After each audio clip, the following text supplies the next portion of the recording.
குணமாக்கும் கர்த்தாவே. சங்கீதம் 6. நிஹ்னோத் என்னும் வாத்தியத்தில் செமினித் என்னும் ராகத்தால் வாசிக்க ராகத் தலைவனுக்கு ஒப்புவிக்கப்பட்ட தாவீதின் சங்கீதம். கர்த்தாவே, உம்முடைய கோபத்திலே என்னை கடிந்து கொள்ளாதேயும், உம்முடைய உக்கிரத்திலே என்னை தண்டியாதேயும். என்மேல் இரக்கமாயிரும். கர்த்தாவே, நான் பெலனற்று போனேன். என்னை குணமாக்கும் கர்த்தாவே, என் எலும்புகள் நடுங்குகிறது. என் ஆத்துமா மிகவும் வியாகுலப்படுகிறது. கர்த்தாவே, எதுவரைக்கும் இறங்காதிருப்பீர்? திரும்பும் கர்த்தாவே, என் ஆத்துமாவை விடுவியும். உம்முடைய கிருபையின் நிமித்தம் என்னை இரட்சியும். மரணத்தில் உம்மை நினைவு கூர்வதில்லை. பாதாளத்தில் உம்மை துதிப்பவன் யார்? என் பெருமூச்சினால் இளைத்துப் போனேன். இரா முழுவதும் என் கண்ணீரால் என் படுக்கையை மிகவும் ஈரமாக்கி என் கட்டிலை நனைக்கிறேன். துயரத்தினால் என் கண்கள் குழி விழுந்து போயிற்று. என் சத்துருக்கள் அனைவர் நிமித்தமும் மங்கிப் போயிற்று. கர்த்தாவே, உம்முடைய கோபத்திலே தாவீது மிகுந்த வருத்தத்திலும் நெருக்கத்திலும் இருக்கிறார். தாவீதின் சரீரத்திலும் ஆத்துமாவிலும் வேதனையும் வியாகுலமும் உண்டாயிற்று. இந்த சூழ்நிலையில் தாவீது தன்னுடைய வேண்டுதல்களையும் விண்ணப்பங்களையும் கர்த்தருடைய சமூகத்தில் ஏறெடுக்கிறார். தேவனுடைய கோபமே மனுஷருக்கு ஏற்படக்கூடிய மிகப்பெரிய தீங்கு. நாம் ஒருபோதும் தேவனுடைய கோபத்திற்கு ஆளாகிவிடக் கூடாது. தாவீது தன் மீது தேவனுடைய கோபம் வந்திருப்பதை புரிந்து கொள்கிறார். தன்னுடைய ஜெபத்தில் தேவனுடைய கோபத்தை சொல்லி ஜெபிக்கிறார். கர்த்தாவே, உம்முடைய கோபத்திலே என்னை கடிந்து கொள்ளாதேயும் என்று தயவாய் விண்ணப்பம் பண்ணுகிறார். கர்த்தருடைய கோபத்திற்கு தான் பாத்திரவானாய் இருப்பதை தாவீது அங்கீகரிக்கிறார். ஆனாலும் தன்னுடைய ஜெபத்தில் உம்முடைய உக்கிரத்திலே என்னை தண்டியாதேயும் என்று பயபக்தியோடு விண்ணப்பம் பண்ணுகிறார். கர்த்தர் தன்னை தண்டித்தாலும் அவர் தன் மீது அன்பாய் இருக்க வேண்டும் என்று தாவீது எதிர்பார்க்கிறார். தாவீது தேவனுடைய தண்டனையை தாங்கிக் கொள்வார். அதே வேளையில் தேவன் தம்முடைய பிரகாசத்தை தன்னுடைய முகத்தில் விளங்க பண்ண வேண்டும் என்று எதிர்பார்க்கிறார். தேவன் தாமே தன்னை தண்டிக்கும் போது கர்த்தருடைய ஆவியானவர் தேவனுடைய அன்பையும் கிருபையையும் இரக்கத்தையும் தனக்கு கொடுத்து தன்னை ஆதரிக்க வேண்டும் என்று தாவீது விரும்புகிறார். தாவீது ஏறெடுத்த விண்ணப்பங்கள்: கர்த்தாவே, உம்முடைய கோபத்திலே என்னை கடிந்து கொள்ளாதேயும், உக்கிரத்திலே என்னை தண்டியாதேயும். என்மேல் இரக்கமாயிரும், என்னை குணமாக்கும்.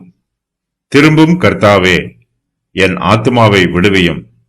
உம்முடைய கிருபை நிமித்தம் என்னை இரட்சியும். தாவீது பத்சேபாவுடன் பாவம் செய்த பிறகு அவருக்கு கொடிய வியாதி உண்டாயிற்று. தேவன் அவர் மீது கோபமாயிருந்தார். தாவீது தன் பாவத்தை குறித்து உணர்த்தப்பட்டார்.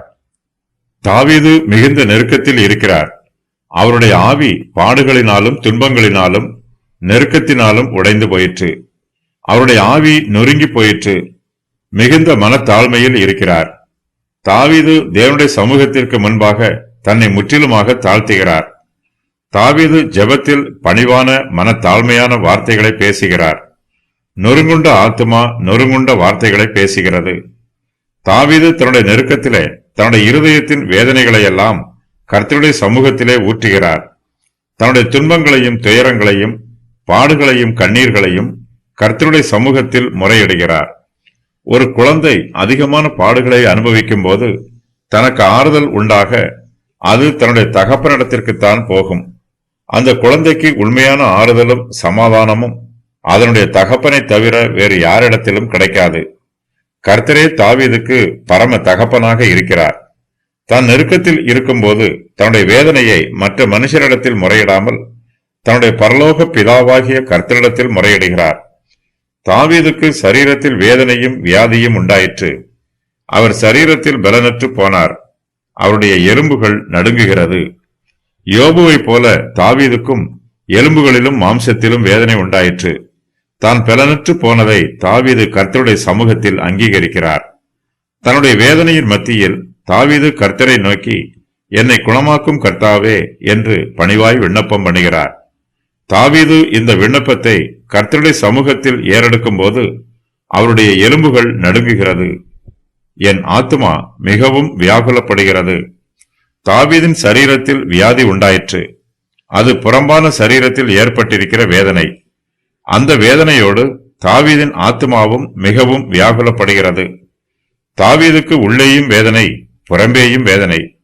தன்னுடைய எலும்புகள் நடுங்குவதை விட தன்னுடைய ஆத்துமா வியாகுலப்படுவது தாவீதிற்கு மிகுந்த வேதனையாய் இருக்கிறது. எந்த மனுஷனாலும் ஓரளவு மாத்திரமே வேதனைகளை தாங்க முடியும். சரீரத்தில் ஏதாவது ஒரு வியாதி சிறிது காலம் மாத்திரம் வந்தால் மனுஷன் ஒருவேளை அதை தாங்கிக் கொள்வான். எல்லா பிரச்சனைகளும் ஒரே வேளையில் வந்தால் அந்த பாரத்தை மனுஷனால் தாங்க முடியாது. தாவீதுக்கோ அப்படிப்பட்ட மிகுந்த பிரச்சனையும் பாரமும் உண்டாயிற்று. அவருடைய சரீரத்தில் வியாதி உண்டாயிருக்கிறது. அதே வேளையில் அவருடைய ஆத்மாவும் வியாகுலப்படுகிறது. இரண்டு பிரச்சனைகளும் ஒரே நேரத்தில் வந்திருப்பதினால் தாவீதால் அதை தாங்கிக் கொள்ள முடியவில்லை. கர்த்தருடைய சமூகத்தில் ஆத்தும பாரத்தோடும் மிகுந்த கண்ணீரோடும் தாவீது விண்ணப்பம் பண்ணுகிறார். தாவீது தன்னுடைய வேதனைகளுக்கு மத்தியில், கர்த்தாவே, எதுவரைக்கும் இறங்காதிருப்பீர் என்று கேட்கிறார். கர்த்தருடைய பிள்ளைகளாகிய நமக்கு கர்த்தரே நம்முடைய பரம வைத்தியர். நம்முடைய சரீரத்திற்கும் ஆத்மாவிற்கும் கர்த்தரே பரிகாரியாக இருக்கிறார். நமக்கு சரீர வியாதிகளும் ஆத்ம வியாகுலமும் உண்டாகும் போது நாம் ஜீவனுள்ள தேவனாகிய கர்த்தரிடத்தில் மாத்திரமே போக வேண்டும். கர்த்தருடைய பிள்ளைகள் கர்த்தரிடத்தில் போகாமல் அசீரியரிடத்திலோ புறஜாதி தெய்வமாகிய எக்ரோனிடத்திலோ போகக்கூடாது. என்னை ரட்சியும். நம்முடைய ஆத்மாவில் அமைதியும் ஆறுதலும் நிரம்பி இருக்கும்போது சரீரத்தில் நமக்கு உண்டாயிருக்கிற வியாதியை நம்மால் தாங்கிக் கொள்ள முடியும். ஒரே நேரத்தில் இரண்டு பிரச்சனைகளும் சேர்ந்து வந்தால் நம்மால் அதை தாங்கிக் கொள்ள முடியாது. தாவீதுக்கு ஒரே நேரத்தில் சரீர வியாதியும் ஆத்ம வியாகுலமும் வந்திருக்கிறது. கர்த்தர் தனக்கு நன்மை செய்வார் என்று தாவீது நம்புகிறார். தான் இழந்து போன சரீர ஆரோக்கியத்தை கர்த்தர் தனக்கு திரும்ப கொடுப்பார் என்று தாவீது விசுவாசிக்கிறார். தன் மீது இப்போது கோபமாய் இருக்கிற கர்த்தர் தம்முடைய கோபத்தை மாற்றி தன்னிடத்தில் சிநேகமாய் இருப்பார் என்று தாவீது எதிர்பார்க்கிறார். இப்போது தன்னை கடிந்து கொள்கிற கர்த்தர் இனிமேல் தனக்கு கிருபையும் இரக்கமும் காண்பிப்பார் என்று தாவீது நம்புகிறார். இந்த நம்பிக்கையோடு தாவீது கர்த்தரிடத்தில் விண்ணப்பம் பண்ணுகிறார். திரும்பும் கர்த்தாவே என்று தாவீது கண்ணீரோடு ஜெபிக்கிறார். தேவன் தனக்கு இரக்கம் காண்பிக்க வேண்டும் என்று தாவீது விண்ணப்பம் பண்ணுகிறார். கர்த்தர் தன்னை கிருபையோடும் மனதுருக்கத்தோடும் நோக்கி பார்க்க வேண்டும் என்று தாவீது கண்ணீரோடு விண்ணப்பம் பண்ணுகிறார். கர்த்தர் தன்னுடைய பாவங்களை மன்னிக்க வேண்டும் என்று கெஞ்சி மன்றாடுகிறார். உம்முடைய கிருபையின் நிமித்தம் என்னை ரட்சியும் என்று தன்னுடைய ஆத்தும ரட்சிப்புக்காக விண்ணப்பம் பண்ணுகிறார். தேவன் சர்வ வல்லமை உள்ளவர். அவர் தம்முடைய வல்லமையினால் தன்னை குணமாக்குவார், தன்னை ரட்சிப்பார் என்று தாவீது விசுவாசத்தோடு ஜெபிக்கிறார். இப்போது தன் மீது கோபமாக இருக்கிற கர்த்தர் தன்னிடத்தில் சமாதானத்தோடு திரும்பி வர வேண்டும் என்று தாவீது பயபக்தியாய் விண்ணப்பம் பண்ணுகிறார். திரும்பும் கர்த்தாவே, உம்முடைய கிருபையினால் என்னை மறுபடியும் ஏற்றுக்கொள்ளும். உம்முடைய கண்களில் எனக்கு தயவு கிடைக்க வேண்டும். என்னோடு ஒப்புரவாகும் என்று தாவீது கர்த்தருடைய இரக்கத்திற்காக கெஞ்சி மன்றாடுகிறார். தன்னுடைய சரீரத்திற்கு எப்படிப்பட்ட வியாதி வந்தாலும் தன்னுடைய ஆத்துமா ரட்சிக்கப்பட வேண்டும் என்று தாவீது விரும்புகிறார். ஆகையினால் தாவீது கர்த்தரிடத்தில் ஜெபம் பண்ணும் போது, கர்த்தாவே, என் ஆத்துமாவை விடுவியும், உம்முடைய கிருபையின் நிமித்தம் என்னை ரட்சியும் என்று பயபக்தியாய் விண்ணப்பம் பண்ணுகிறார். மரணத்தில் உம்மை நினைவு கூர்வதில்லை. தன்னுடைய சாதுரிய வார்த்தைகளினால் கர்த்தரை அசைக்க வேண்டும் என்பது தாவீதின் நோக்கமல்ல. தாவீது தன்னுடைய இருதயத்தின் பாரமான வார்த்தைகளினால் தன்னையே அசைக்கிறார். தாவீதின் இருதயம் ஏற்கனவே நொறுங்கி உடைந்து போயிற்று. அவர் மிகுந்த துன்பத்திலும் நெருக்கத்திலும் இருக்கிறார். தனக்கு ஏற்பட்டிருக்கிற இக்கட்டான சூழ்நிலைகளை கர்த்தருடைய சமூகத்தில் விண்ணப்பமாக ஏறெடுக்கிறார். கர்த்தருடைய கிருபைக்காகவும் இரக்கத்திற்காகவும் கெஞ்சி மன்றாடுகிறார். தாவீது தன்னுடைய நெருக்கங்களையும் பாடுகளையும் கஷ்டங்களையும் பற்றி கர்த்தரிடத்தில் விண்ணப்பம் பண்ணினாலும் தேவனுடைய மகிமையையும் நினைவு கூறுகிறார். மனுஷர் மரித்து போன பின்பு அவர்கள் கர்த்தரை நினைவு கூற மாட்டார்கள். பாவிகள் பாதாளத்திற்கு போன பின்பு அவர்கள் கர்த்தரை துதிக்க மாட்டார்கள். தாவீதோ வியாதியின் மத்தியிலும் ஆத்தும வியாகுலத்தின் மத்தியிலும் கர்த்தரை துதிக்கிறார், அவரை மகிமைப்படுத்துகிறார். சரீரம் மட்டுமே மரிக்கும், ஆவியும் ஆத்துமாவும் மரிப்பதில்லை. சரீரங்கள் தேவனை நினைவு கூறுவதில்லை. ஆவியும் ஆத்மாவும் மண்ணல்ல. சரீரம் மரித்த பின்பும் இவை இரண்டும் உணர்வுடன் இருக்கும். பெருமூச்சினால், துயரத்தினால், தன்னுடைய சரீர வியாதியினாலும் தன்னுடைய ஆத்ம வியாகுலத்தினாலும் தனக்கு என்னென்ன கஷ்டங்கள் எல்லாம் உண்டாயிருக்கிறது என்பதை தாவீது இங்கு எடுத்துச் சொல்லுகிறார். சரீர வியாதியும் ஆத்ம வியாகுலமும் தாவீதை மிகவும் நெருக்குகிறது. அவர் தன்னுடைய பெருமூச்சினால் இளைத்து போனார். தன்னுடைய சரீரத்தில் வியாதிகளும் வேதனைகளும் வரும்போது அதை தாங்கிக் கொள்ள முடியாமல் தாவீது பெருமூச்சு விடமாட்டார்.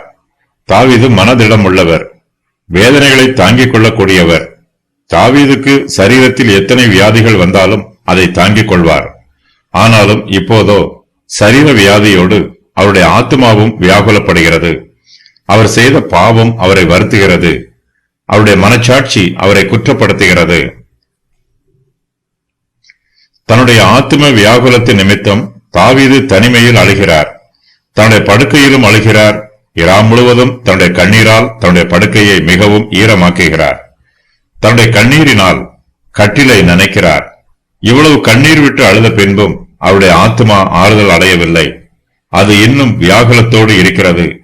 உண்மையாய் மனம் திரும்புகிறவர்கள் கர்த்தருடைய சமூகத்தில் கண்ணீர் விட்டு அழுவார்கள். தாவீது தான் செய்த பாவத்திற்காக உண்மையாகவே மனம் வருந்தி அழுகிறார். தாவீதின் துக்கத்திற்கும் அழுகைக்கும் புலம்பலுக்கும் வேறு யாரும் சாட்சி சொல்ல வேண்டியதில்லை. அவருடைய கண்களே அவருடைய வியாகுலத்திற்கு சாட்சி சொல்லும். இயேசு கிறிஸ்துவை பேதுரு 3 முறை மறுதலித்தார். அப்போது இயேசு கிறிஸ்து பேதுருவை நோக்கி பார்த்தார். இயேசு கிறிஸ்து தனக்கு சொன்ன வார்த்தையை பேதுரு நினைவு கூர்ந்து மனம் கசந்து அழுதார். பேதுருவின் அழுகைக்கும் கண்ணீருக்கும் அவருடைய கண்களே சாட்சி. தாவீது கர்த்தருடைய சமூகத்தில் அழும்போது பெருமூச்சு விடுகிறார். இதனால் அவருடைய சரீரமும் ஆத்மாவும் இளைத்து போயிற்று. தாவீது மிகுந்த துயரத்தில் இருக்கிறார். அந்த துயரத்தினால் அவருடைய கண்கள் குழி விழுந்து போயிற்று. தாவீது தன்னுடைய சத்துருக்களை நினைத்து துயரப்படுகிறார். மனம் கசந்து அழுகிறார். தாவீதுக்கு பாடுகளும் நெருக்கங்களும் உண்டான போது அவருடைய சத்துருக்கள் அவருடைய வேதனையை பார்த்து சந்தோஷப்படுகிறார்கள். தாவீது கண்ணீர் விடும்போது அவருடைய கண்ணீருக்கு தப்பிதமாய் வியாக்கியானம் பண்ணுகிறார்கள்.